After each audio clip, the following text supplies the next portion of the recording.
In part 3, we look at what happens with completing the square when the coefficient of x squared is not equal to 1. First, we'll look at an example where the lead coefficient is 2.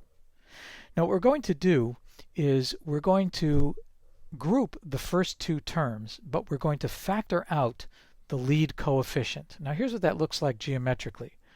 Geometrically, we're going to split the 2x squared plus 8x into two parts. And again, that's two parts because it's 2x squared. Okay? And then we're going to do with each of those parts what we did before.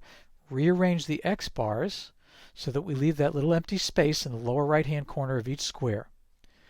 But this time, instead of needing only 4 squares to complete one open space, we need double that amount, or 8 unit squares to fill in these two spaces.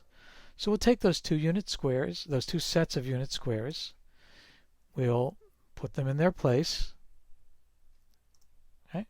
And we've now completed 2 squares.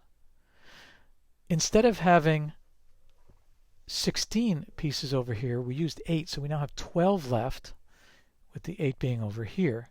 And we have 2 x plus 2 squareds plus 12. Let's look at that one more time. We'll go back to the beginning, to the first slide. There we go. So we're going to take the left-hand part, all of the x's and x squareds. We'll rearrange them so that we are going to try to make 2 squares with 2 empty spaces there. We leave this empty space in the equation here for the 4 that we're going to have to put in each of these areas. And then notice that out here we have 2 times that 4 that we're going to have to subtract. So we're going to take away and move those unit squares, complete the squares, and that's what it looks like to complete the square when the lead coefficient is not equal to 1. In the final video, we're going to look at how to do this algebraically.